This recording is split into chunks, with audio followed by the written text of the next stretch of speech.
Abul Anbiya, bapaknya para nabi. Ya, gelar ini diperoleh oleh Khalilullah yang sangat dekat dengan Allah Subhanahu wa taala, yaitu Nabi Ibrahim alaihi salam, ya. Nabi Ibrahim. Baik, saya tuliskan dulu seperti ini. Ya kan? Nabi Ibrahim alaihi salam. Baik. Nanti ini ada jalur keturunan ke atas, teman-teman sekalian, ya. Ada jalur keturunan ke bawah ke sini. Nah, jalur keturunan ke atasnya kalau kita sambungkan misalnya kan. Nah, ini yang walaupun ada perdebatan kita tuliskan dulu ya, dari Azar kemudian ke Teruh, kemudian ke Abir. Ya. Tuliskan begini Abir. Nah, ini Abir ini nanti ada yang mengaitkan juga dengan bahasa Ibrani yang saat Nabi Ibrahim tinggal di Padan Aram, ya, yang sekarang itu wilayah Irak, dulu dikenal dengan Babilonia. Nanti kita turunkan juga, ya. Kemudian bin Azar, bin Taruh, bin Abir, kemudian bin Kenan, bin Arfakhshad. Tuh, ini penting sampai ada alarm tuh di komplek Arfakhshad. Bin Azar, bin Taruh, bin Abir, bin Kenan, bin Arfakhshad, bin Sam. Kemudian di sini Sam. Kemudian bin Nuh alaihissalam. Ayo teman-teman sekalian ya. Ini Nabi Ibrahim alaihissalam, ya, keturunan tentunya nanti akan ketemu dengan Nabi Nuh, dan Nabi Nuh pun akan tersambung kepada Nabi Adam alaihissalam. Tapi kalau kita bahas ke atas terlalu jauh nanti ya. Jadi kita cukupkan sini dulu. Ibrahim alaihissalam bin Azar, bin Taruh, bin Abir, bin Kenan, bin Arfakhshad, bin Sam, bin Nuh alaihissalam. Ya.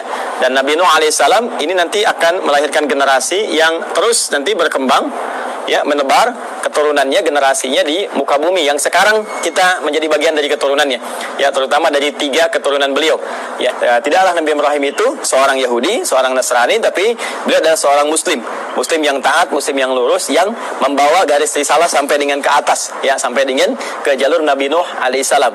Yang ini nanti akan diturunkan Quran surah keempat ayat 163, yang nanti turunan risalah Nuh ini sampai juga kepada Nabi Muhammad SAW, ya.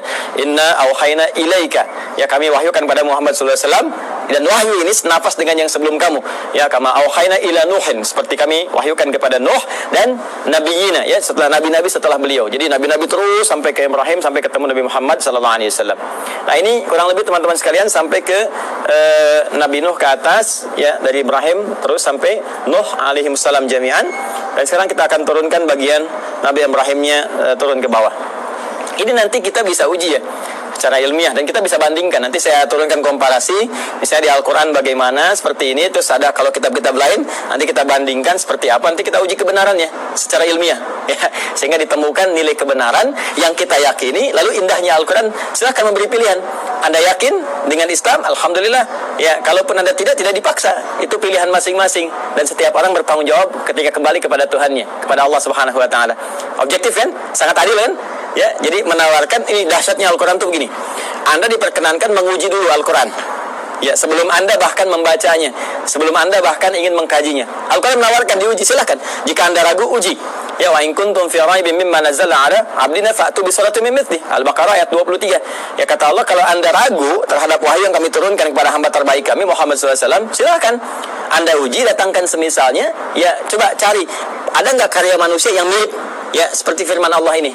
Perhatikan bahasa saya, ada nggak karya manusia yang mirip dengan firman Allah ini? Kalau Anda ragu, uji. Dari sisi kebahasaan, silahkan uji. Ya, bagaimana dahsyatnya ini, ya, untuk membedakan. Ini kan banyak orang Arab di masa Nabi yang fasih-fasih luar biasa, ya, dan mereka nggak ada yang mampu dan mengakui ini bukan karya manusia. Kalau tiba kemudian ada orang sekarang yang nggak lebih fasih daripada orang dulu, nggak lebih pintar bahasa zaman dulu, mengatakan misalnya Al-Quran itu karya manusia, maka ini nampaknya kurang minum susu. Pengetahuannya kurang luas. Ya, orang yang paling pakar aja, penutur aslinya mengatakan ini bukan dan tak mampu mendatangkan semisalnya, maka turunan ini yang lebih lemah ke bawahnya, ya, apalagi zaman sekarang, itu mustahil bisa menjual Al-Quran. Tapi Al-Quran tetap membuka. Silahkan. Dari segi isinya, silahkan Anda kaji. Ya, dari aspek manapun silahkan. Setelah Anda menemukan bahwa ini mustahil nih, Ya, kata-kata manusia, karya manusia, dan Anda meyakini oh ini bahasa lain walaupun ini jalan menuju firman Allah. Ya, bagi kami orang Islam sudah yakin la raiba fi. Karena itu di pembuka Quran jelas dikatakan dzalikal kitabu la raiba fi. Semua isi Al-Qur'an ini enggak ada keraguan, mesti kita yakin. Nah, Anda yang belum yakin silakan kaji. Enggak ada kitab di muka bumi yang menawarkan sebelum berinteraksi dengannya untuk diuji dulu. Setelah itu pun silahkan gali, silahkan kaji. Afala yatadabbarun al-Quran? Kenapa Anda nggak kaji? Kenapa nggak dalami? Kenapa Anda tiba-tiba menyoal yang Anda tidak tahu? Ini kan menarik, ya. Ada yang nuduh ini Quran rekayasa, ini Quran produk budaya. Baca Quran aja enggak, dikaji juga enggak. Ini sisi ilmiahnya di mana? Ya, kita kan menyimpulkan sesuatu setelah kita lihat dulu, analisis dulu, lalu kita simpulkan.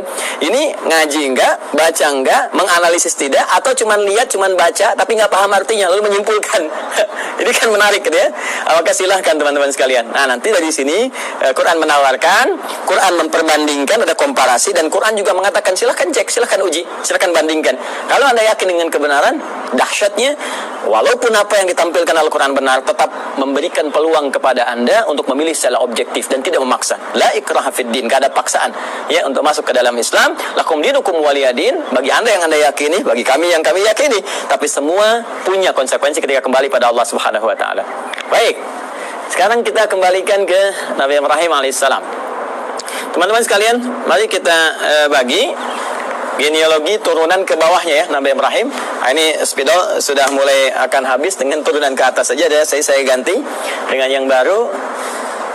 Kita ke bawah dulu ya. Nah, seperti ini saya turunkan satu. Kemudian di sini saya turunkan dua karena keterbatasan papan tulis. Ustaz, kenapa enggak yang lebih besar aja papan tulisnya supaya banyak? Begini Nona, begini Tuan, begini Joni, Cepi dan kawan-kawan sekalian. Ini akses naik ke rooftop di Quantum Ahya Institute. Pintunya hanya cukup untuk yang ini. Insya Allah nanti kita sesuaikan. Mungkin dari bawah kita tarik ke atas agak panjang. Ya, Bismillah teman-teman. Ini 3, ini 4. Saya cukup-cupin ya. Ya, kita ambil dulu Quran surah ke 3 Ali Imran di ayat 33. Kemudian kita tambahkan Quran surah kedua Al-Baqarah ayat 132. Ya, dari 131 dulu. Nah, nanti ke 132 sini. Ya.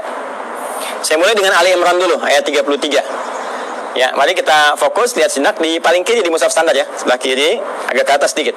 Innallaha astafa Adam wa Nuha wa ala Ibrahim wa ala Imrana ala alamin. Sungguh Allah Subhanahu wa taala memilih di antara sekian hambanya itu golongan-golongan manusia tertentu ya dengan pribadi tertentu, karakter tertentu, dipilih oleh Allah menyampaikan risalah Allah Subhanahu wa taala.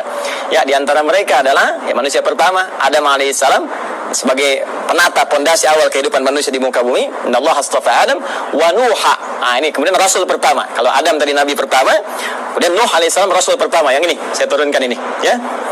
Bin Nuh Matushel bin ini dari Sam ke Nuh bin Matushalah bin Kinan bin Anwas bin Tis bin Adam alaihissalam. Jadi dari Adam sampai ke Nabi Nuh alaihissalam. Wa Nuha wa ala Ibrahim. Kemudian keluarga Ibrahim. Nah, ketika menyebutkan Ibrahim disebutnya ala Ibrahim. Al Ibrahim, keluarga besar Ibrahim.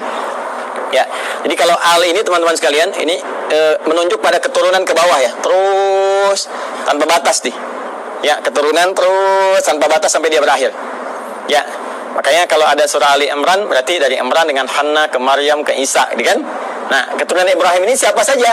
Nah, ini yang kita bahas wa ala Ibrahim ya wa ala Imrana 'alal 'alamin, dan juga keluarga besar Imran dari semesta alam kami pilih untuk misi dan risalah tertentu.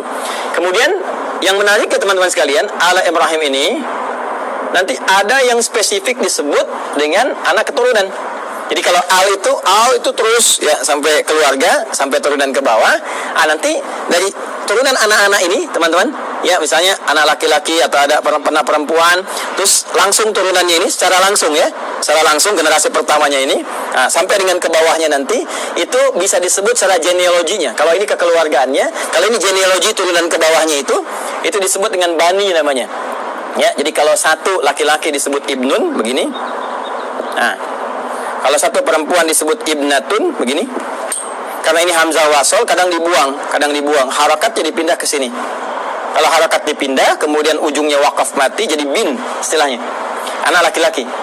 ini dibuang jadi bin, ini mati jadi bintun, binti, anak perempuan.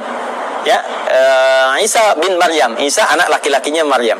Aisyah binti Abi Bakar radhiyallahu taala anhuma, ya, Sayyidah Aisyah binti Abi Bakar. Jadi anak perempuannya sahabat Abu Bakar. Ini kalau kita gabungkan keduanya, ya, terus ke bawah ini, apalagi kalau ditambah jadi Bani namanya. Ya, Bani. Ya kan? Anak keturunan, garis keturunan, genealogi yang ke bawahnya.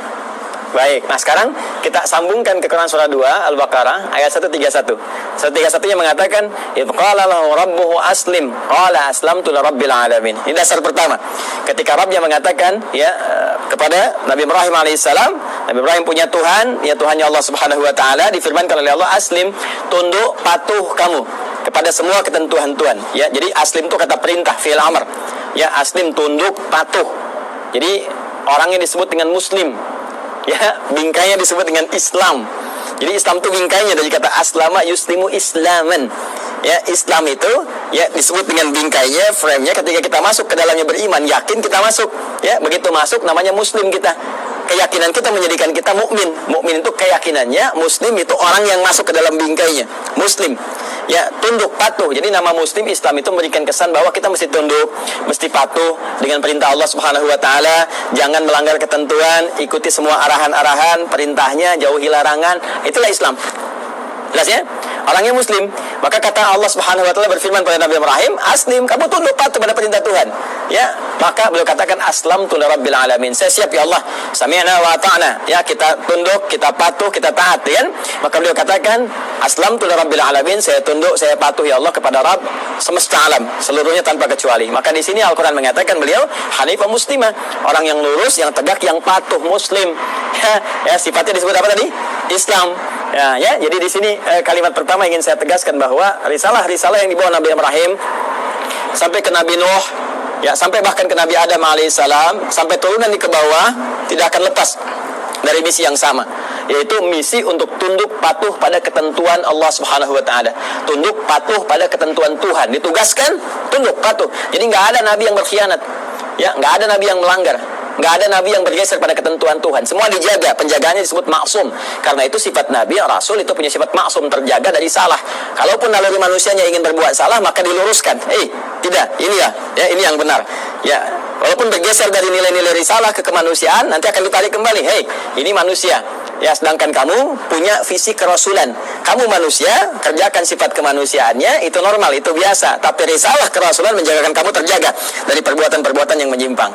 Maka disinilah kemudian kepatuhan, ketundukan itu dibangun. Karena itu, kepatuhan, ketundukan dalam bahasa Arab itu disebut dengan Islam namanya.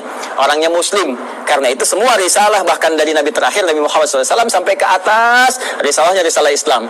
Risalah yang menjadikan mereka tunduk, patuh kepada Allah, dan tidak menyimpang, tidak merubah apapun. Ini penting kalimat terakhir ini saya katakan, tidak menyimpang, tidak merubah apapun, termasuk merubah firman-firman Allah, ketentuan Allah, ya, hanya sebatas urusan-urusan dunia, tidak, jauh daripada itu. Jelas ya? Kemudian amanat ini disampaikan kepada generasinya. Ini dia nih. 132. Wa wassa biha Ibrahimu banihi. Udah mulai muncul. Wassa biha Ibrahimu banihi wa Yaqub. Muncul Yaqub. Ya baniya innallaha astafa lakumuddin fala tamutunna illa wa antum muslimun. Ya, maka Ibrahim mewasiatkan kepada generasinya, termasuk nanti Yakub. Kita lihat nanti Yakub itu siapa. Baik, Ibrahim mewasiatkan kepada generasinya. Nah, ini genealogi ke bawahnya. Diwasiatkan ke bawahnya, ya sungguh Allah telah menetapkan bagi kalian satu tuntunan yang benar, pedoman yang benar yang harus dipatuhi. Ya, pedoman, tuntunan, frame tadi itu din, ya. Din kita kan namanya Islam tadi, ya, frame-nya kan Islam kan. Makanya di Quran surah ketiga, Quran surah 3 ayat 19 itu kata din disandingkan dengan Islam. Din disandingkan dengan al-Islam. Ya. Innad dina 'indallahil Islam. Innad dina 'indallahil Islam. Tadi frame-nya disebut Islam. Kalau kita masuk frame ya ke dalamnya, karena yakin patuh, tunduk, ya, yakin tanpa ragu disebut iman, orang yang mukmin atau amanah atau amanu. Jadi begitu kita masuk disebut ya ayyuhalladzina amanu. Frame-nya disebut Islam. Kalau sudah masuk mesti tunduk, patuh untuk mengerjakan semua ketentuan. Makanya nanti semua ketentuannya disebut silmi namanya. Quran surah kedua ayat 208. Ya ayyuhalladzina amanu, orang yang telah yakin ya tanpa ragu, udkhulu fis silmi. Maka tunaikan semua ketentuan-ketentuan dalam frame ad-din ini. Apa frame-nya? Islam. Artinya harus tunduk, harus patuh. Ya, karena itu di lain kesempatan Nabi Ibrahim menyebutkan di Quran surah kedua 132, ya, innallaha astafa lakumuddin. Allah telah memilihkan bagimu frame kehidupan yang ada pedoman di dalamnya, yaitu Islam. Patuh, ya. Ke siapa yang disampaikan? Bani kepada keturunan-keturunannya, anak-anaknya secara genealogis, ya. Nah, ini dia yang secara genetik kita akan turunkan. Siapa anak-anak ini? Bahkan di ayat ini diberikan kisi-kisi, salah satunya ada Yakub. Siapa Yakub itu? Kita yang coba akan turunkan, teman-teman. Baik, izin saya hapus dulu ini. Yang ini saya hapus, ya, supaya nanti kita mudah menurunkan keturunan secara genetik dari yang ini dulu. Bismillah. Nabi Ibrahim alaihissalam, beliau kemudian menikah. Ya, diberikan jalan oleh Allah Subhanahu wa taala untuk menampilkan risalahnya, dan supaya risalah itu terus, ya, menyebar, meluas dalam generasi-generasi selanjutnya yang melanjutkan risalah ayahandanya tercinta, yaitu Abul Anbiya. Maka Allah berikan kemudian jalan untuk pernikahan. Nah, ini jalurnya untuk menikah, ya, bukan hubungan sembarangan gitu, ya. Maka adalah kemudian perempuan yang sangat luar biasa terhormat, perempuan baik, suci, akhlaknya mulia dan cantik jelita. Nah, ini jarang sekali yang seperti ini, itu Sayyidah Sarah. Ya. Masih di Padan Arab nanti, ya, di Babilonia nanti bertemu jodohnya dengan beliau. Kemudian nanti di sini ada Sayyidah Sarah binti Am al-Khalil. Am al-Khalil. Am al-Khalil ini binti pamannya Nabi Ibrahim sendiri. Jadi Nabi Ibrahim punya saudara, punya paman juga, nanti punya anak namanya Sarah, perempuan, nanti menikah, ya. Makanya disebut Sarah binti Am al-Khalil, ya. Sarah binti pamannya Nabi Ibrahim sendiri atau saudaranya ke atas, ya, nanti di Babilonia. Dinikahkan nanti dengan ini, nanti kita akan turunkan. Kemudian dengan Sayyidah Hajar alaihissalam, ya, al-Qibtiyah al-Misriyah. Al-Qibtiyah al-Misriyah. Al-Misriyah. Seperti ini. Baik, umumnya manusia saat ini atau kebanyakan itu kan orang-orang saat ini mengetahui dua ini, ya, Sayyidah Sarah, Sayyidah Hajar, Sayyidah Sarah, Sayyidah Hajar, istrinya Nabi Ibrahim. Padahal nanti ternyata ada lagi yang ketiga namanya Kantorah bin Yaqtan, binti Yaqtan. Kantorah binti Yaqtan. Ini dia. Ada Kantorah binti Yaqtan. Ketiga, dikenal juga dengan Kantura, ya. Kantura, bukan Pantura, ingat, ya. Kantorah, ya. Dan yang keempat di sini Hajun. Sayyidah Hajun binti Al-Amin. Masya Allah. 1, 2, 3, 4. Sayyidah Sarah binti Amil Khalil, Sayyidah Hajar Al-Qibtiyah Al-Misriyah, kemudian Sayyidah Kantorah binti Yaqtan, kemudian Sayyidah Hajun binti Al-Amin. Inilah 4, ya. 4 istri Nabi Ibrahim alaihissalam. Dan dari sini kita akan turunkan dari keturunannya Sayyidah Sarah, kemudian melahirkan Nabi Ishaq alaihissalam. Ini dia, ya. Sayyidah Hajar nanti melahirkan Nabi Ismail alaihissalam. Nanti teman-teman penting saya sampaikan. Jadi ini Nabi Ismail alaihissalam lahir duluan.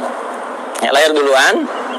Saat usia Nabi Ismail itu 14 tahun, usia Nabi Ibrahim kisaran 120 tahun, dan usia Sayyidah Sarah itu 90 tahun. Maka lahirlah Ishak. Ini kisahnya sangat menarik nih, ya. Jadi Ishak itu di dalam bahasa Arab itu bisa seakar dengan kata dhahak. Ya, dhahak. Artinya tertawa bahagia. Ya, tertawa bahagia. Nah, kenapa ada kalimat ini? Ada sebagian yang menduga begini, ada kaitan dengan Quran surah ke-11 ayat 71. Ya. Sampai dengan sama juga dengan isyaratnya di Quran surah ke-51 Adz-Dzariyat ayat 24 sampai dengan 29. Di Quran surah 11 Hud ayat 71 itu jadi kisahnya begini. Kisahnya bahkan sampai viral, ya. Itu kisahnya ketika datang malaikat, ya, beberapa rombongan malaikat ingin menuju kaumnya Nabi Lut. Dikisahkan di sini nih, Quran surah 51 buka ayat 24-nya. di sebelah kanan agak ke bawah. Ya, hal ataka hadits dhaif Ibrahim al-mukramin iddakhalu alaihi faqalu salama qala salam qaumum munkarun. Jadi datang serombongan malaikat mampir ke tempat Nabi Ibrahim, tujuan utamanya adalah ke saudara beliau di Nabi Lut, ya. Jadi di situ di satu masa ada dua distrik berbeda, nabinya ada dua, rasulnya ada dua, tuh ya. Jadi enggak setiap masa nabinya satu, boleh jadi setiap tempat itu yang berbeda ada nabi juga. Nah, ini keponakannya Nabi Lut, keponakan Nabi Ibrahim. Kemudian apa yang terjadi? Ketika akan datang yang menghukum umatnya Nabi Lut yang memang minta diadab, ini keterlaluannya, minta diadab, ya, maka malaikat mampir dulu ke tempatnya Nabi Ibrahim. Ketika itulah mengabarkan bahwa Sayyidah Sarah ini yang sudah usia 90 tahun itu akan punya keturunan, akan punya anak, akan mengandung. Maka di sini kemudian beliau disebutkan sambil menepuk wajahnya, fashaqqat wajhaha wa qalat ajuzun aqim. Beliau mengatakan, apa yang seperti ini masih mungkin bisa punya keturunan? Itu sambil berdiri. Berdiri itu bahasa Arabnya qaimun, qaim. Kalau perempuan tambah ta di ujungnya, qaimatun. Ya, jadi sambil berdiri menepuk begini sambil tertawa. Ya, ini yang seperti ini apa masih mungkin punya keturunan? Jadi ketawa gembira, tertawa dan menepuk-nepuk. Ya, seakan takjub dengan keadaannya. Maka di Quran surah ke-11 ayat 71 disebutkan, wa imra'atuhu qaimatun fadhahikat fabasyarnaha bi Ishaq. Ya, Masya Allah. Wa imra'atuhu, sedangkan istrinya Nabi Ibrahim alaihissalam itu Sayyidah Sarah qaimatun, langsung berdiri mendengar kabar itu. Ya, ketika malaikat mengatakan di surah ke-51 ini, ya, kemudian mengatakan fabasyyaruhu bi ghulamin alim, dia akan dapat anugerah seorang anak yang sangat cerdas, gulamun alim. Kalau Ismail gulamun halim, kalau ini gulamun alim. Ya, halim itu cerdas dan perasa. Ya, tapi gulamun alim cerdas. Jadi anak kamu akan lahir darimu anak yang sangat cerdas, gitu kan? Anak jenius, cerdas. Maka langsung bangkit menepuk, tertawa gembira. Apa mungkin yang masih begini masih punya keturunan? Ya, maka di Quran surah 71, di Quran surah 11, Quran surah 11 Hud ayat 71 dikatakan wa imra'atu qa'imatun fadhahikat, maka tertawa gembira dan sambil menepuk bagian pipinya. Fabasyarnaha bi Ishaq, kami kemudian anugerahkan kepadanya namanya anak bernama Ishaq. Ya, yaitu apa? Memberikan kesan bahwa kamu kaget sambil tertawa, kami berikan seorang anak yang akan memberikan kegembiraan pada dirimu dan menghadirkan tertawa bahagia, tertawa gembira, artinya yang selalu membuat engkau riang, membuat engkau bahagia sampai engkau tertawa gembira dan terhibur. Jadi apa yang kau rasakan seakan-akan sedih, gitu kan, seakan merasakan kapan punya keturunan, sekarang kau tinggal gembira aja. Anak itu akan memberikan kesan kau sambil gembira, tertawa dan sebagainya. Itulah Ishak. Jelas ya?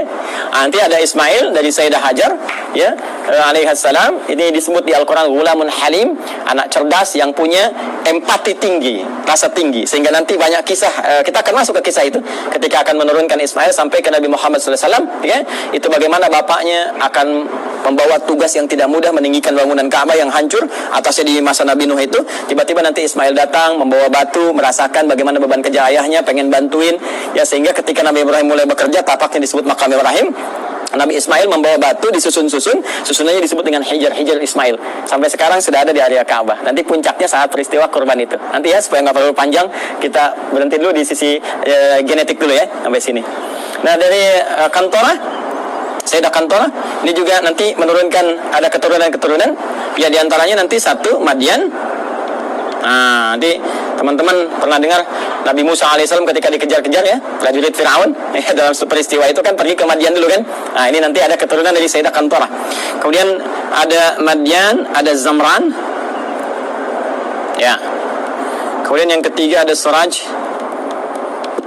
Nah, kemudian juga kita temukan ada Yukshan, atau Yakshan, boleh dibaca Yakshan, Yukshan.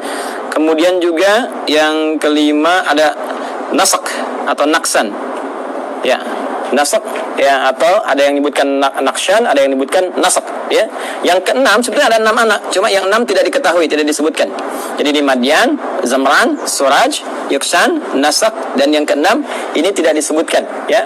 Referensi ini, teman-teman, referensi yang ini ditemukan di kitabnya, namanya kita kasih ya sumbernya supaya nggak dikira ini ngarang-ngarang gitu kan, atik nih. Nama kitabnya At-Ta'rif wal A'lam.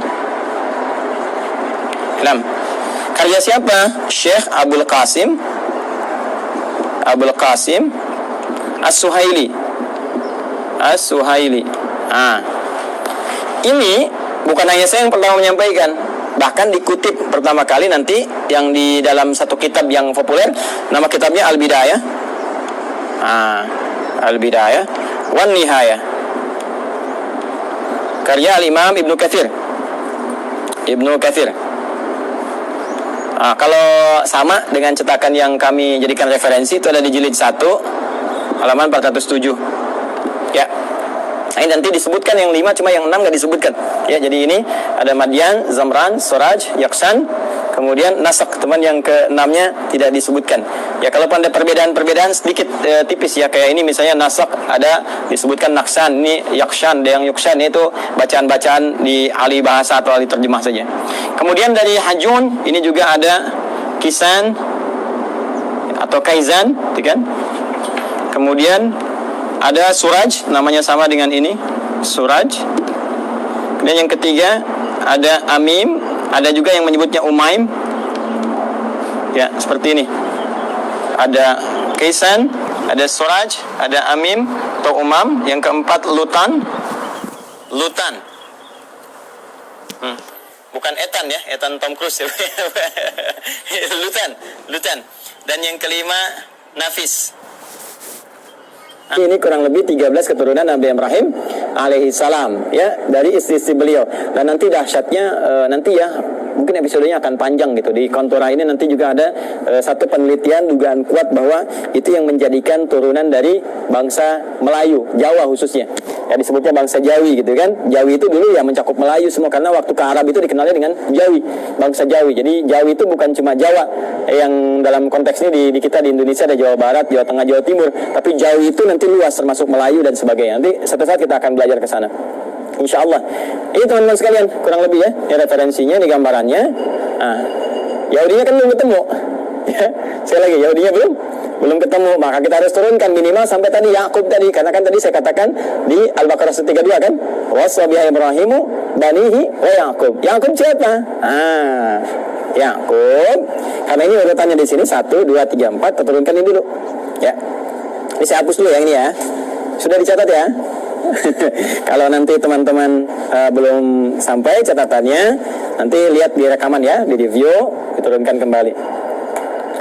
Nabi Ishak alaihissalam kemudian menikah, tumbuh dewasa tentunya, menikah dengan seorang perempuan mulia, jelita, ya, akhlak bagus dan sebagainya, namanya Rafkah binti Batuil. Ini dia, Rafkah binti Batuil, gini ya teman-teman sekalian. Dari pernikahan ini ya, Nabi Ishak alaihissalam menikah dengan Sayyidah Rafkah binti Batuil, melahirkan 2 anak kembar. Ini yang gak banyak orang tahu ya. Siapa 2 anak kembar ini? Yang pertama adalah Aish atau Ishu, gitu kan? Ya, atau Aishu begini tulisannya, Ain ya Sad. Ya, ini satu. Yang kedua Yakub. Ini kembar ini. Tahunya kan Nabi Ishak, Nabi Yakub, gitu kan? Ternyata ini kakak adik. Ini kakaknya Ish atau Ishu, ini adiknya Yakub. Itu, ya. Cuma nanti setelah berkembang remaja, saya percepat saja. Yang Ish ini, Ishu ini, nah, akan ditugaskan nanti berkelana, itu kan, merantau ke wilayah Roma ya. Rum, istilahnya Rum. Jadi ini nanti disebutkan keturunan-keturunan dari Rum ya, yang nanti mengacu kepada yang Yafith itu ya. Yang Yafith generasinya itu asal generasi awal, cuma nanti yang ini yang memajukan, yang memberikan istilahnya arahan-arahan, kan, mensibgah dan sebagainya. Ini nanti Aish atau Aishu. Ya, jadi sudah ada Romawinya. Sudah ada Rumnya, cuma ini nanti ke sini dan beraktivitas banyak di sini. Ya, dan ini nanti akan nyambung kepada generasinya Yafith yang dari Nuh alaihissalam tuh ya, yang Yafitik gitu. Ini saya berhenti dulu sampai sini. Saya akan teruskan ke sini. Nabi Yakub kemudian diminta ya oleh ayahandanya Ishak alaihissalam untuk pergi ke Padan Arab, tempat dulu Nabi Ibrahim kan beraktivitas dan seterusnya.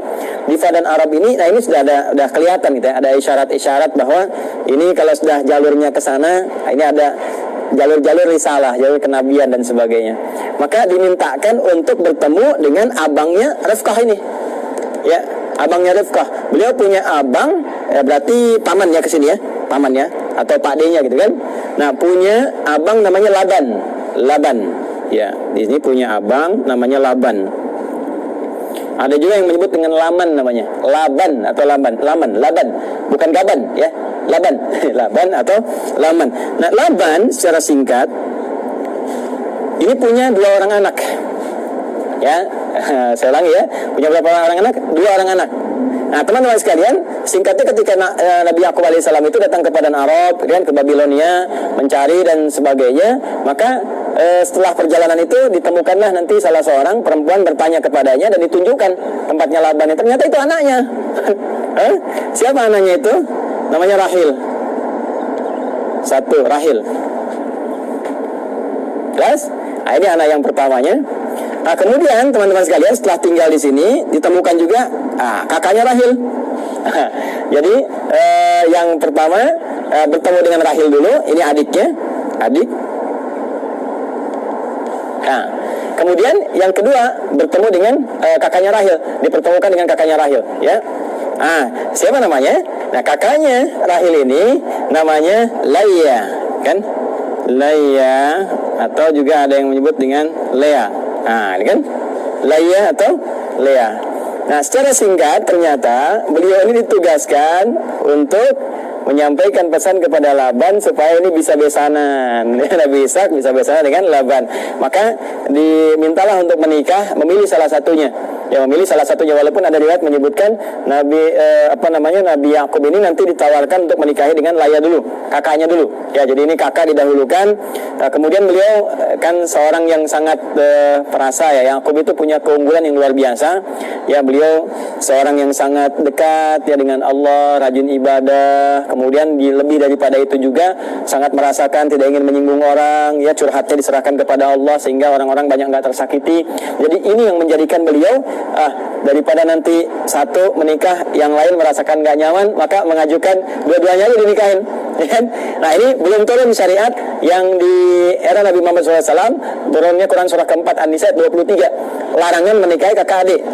Ya, wa antajma'u bainal ukhtaini illa ma qad salaf. Paling kanan sebelah bawah di mushaf standar ya. Wa antajma'u bainal ukhtaini illa ma qad salaf. Dilarang bagi kalian untuk menikahi kakak adik ya secara langsung kecuali yang dulu pernah terjadi.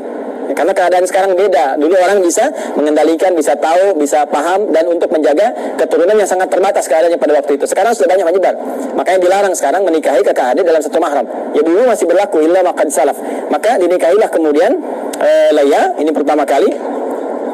Dan kemudian Rahil yang kedua dinikahi. Ya. Dari Laya ini turun keturunan teman-teman sekalian ada 6 orang anak. Ya, 6 orang anak ini Rabin.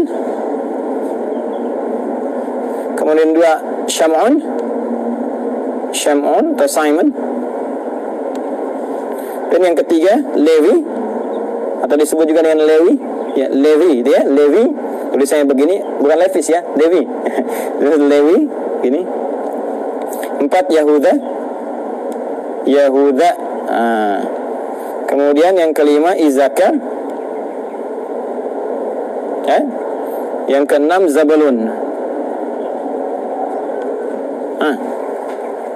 Dari Rahil melahirkan 2 orang anak, ya. 1 Yusuf alaihissalam, Rahil. Ya, ibunya cantik sekali, cantik, julita, taat, patuh. Makanya anaknya juga tampan, luar biasa ya, tampan. Dan nanti lah pas masuk cerita Nabi Yusuf ini masih panjang, tenang aja teman-teman, masih panjang. Dan yang kedua Bunyamin, ya, Bunyamin, ya. Baida Rayani nggak masuk sini, maaf ya, bercanda. Ini Nabi Yusuf dengan Bunyamin, ya. Berjalan, tiba kemudian sudah berumah tangga. Singkatnya, ini minta balik dulu, minta sowan lagi kepada bapaknya, gitu kan, supaya nanti ada bekal-bekal yang terbaik untuk dilanjutkan dan seterusnya, gitu kan. Nanti teman-teman sekalian, sebelum kembali ini oleh Laban dihadirkan asisten rumah tangga untuk bantu, baik kepada Rahel ataupun Laya, supaya tugasnya lebih mudah, karena tahu tugas Nabi Yakub pasti akan berat. Maka dikirimkanlah kemudian 2 orang untuk bantu. Laya dikirimkan Zulfa atau Zalfah. Ya, Zulfa atau Zalfah. Nah, kemudian dari Rahil pun dikirimkan Balha, ya, Balha untuk membantu. Dan Nabi Yakub melihat, ini akan di rumah nih, banyak interaksi. ya, daripada nanti aneh-aneh, lebih baik jadi mahram sekalian supaya membantu ada dalam lingkup keluarga. Makanya dinikahilah kemudian ini juga, sehingga genap 4 istri Nabi Yakub alaihissalam. Ya, nanti dari sini ada 2 anak lagi, ya, dari Zulfa dan dari Balha, 2 anak lagi. Ini papan tulisnya nggak cukup nih kalau saya tuliskan. Ada Dan, ada Jad, dan yang lainnya. Jadi dari sini saya sebutkan 2, teman-teman sekalian, ada 2. Ini pun 2.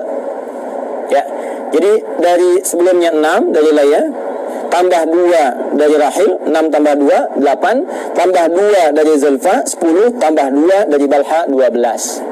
Inilah dari 12 keturunan Nabi Yakub alaihissalam. Ini keturunannya ada berapa? Ada 12. Yakub ini masih mengalami tentunya masanya bapaknya Ishak, dan ada yang menduga juga masih bertemu dengan Nabi Ibrahim. Jadi Nabi Ibrahim punya anak, nanti Nabi Ishak punya cucu Nabi Yakub. Tapi keturunan kesini belum tentu jumpa.